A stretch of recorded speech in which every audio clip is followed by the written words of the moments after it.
Hello friends, स्वागत है मेरा यूट्यूब चैनल में। जी हाँ दोस्तों, अगर आप लोग मेरा चैनल पर पहली बार आए हैं तो मेरा चैनल को सब्सक्राइब जरूर करिएगा। दोस्तों चलिए जानते हैं भोजपुरी के सुप्रसिद्ध गायक अवधेश प्रेम यादव जी के बारे में, जो कि बहुत ही हिट पर हिट गाने हमेशा देते रहते हैं। जी हाँ, उनका गाना कल सुबह आ रहा है दोस्तों, जिस सॉन्ग का टाइटल बताएंगे और इनके गीतकार कौन है और म्यूजिक डायरेक्टर कौन है और किस कंपनी से आने वाला सॉन्ग है। दोस्तों चलिए जानते हैं कि सॉन्ग का टाइटल क्या है और कब तक करेंगे रिलीज। जी हाँ दोस्तों, तो चलिए जानते हैं सॉन्ग का टाइटल क्या है। सॉन्ग का टाइटल है ढोंडी क द हमरे हवाले, जो कि सॉन्ग का टाइटल है दोस्तों।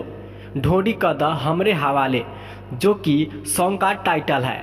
और बात करें तो कब करेंगे रिलीज, तो बात करेंगे दोस्तों तो कल सुबह करेंगे रिलीज 7 बजे अवधेश प्रेमी ऑफिशियल चैनल पर। जी हाँ दोस्तों, इस सॉन्ग के गीतकार है राइटर थारू जी और म्यूजिक डायरेक्टर विकेश भोजपुरिया। जी हाँ दोस्तों, और बात करें recording, Lakshmi recording studio Delhi, जो कि अवधेश प्रेमी के खुद का स्टूडियो है दोस्तों।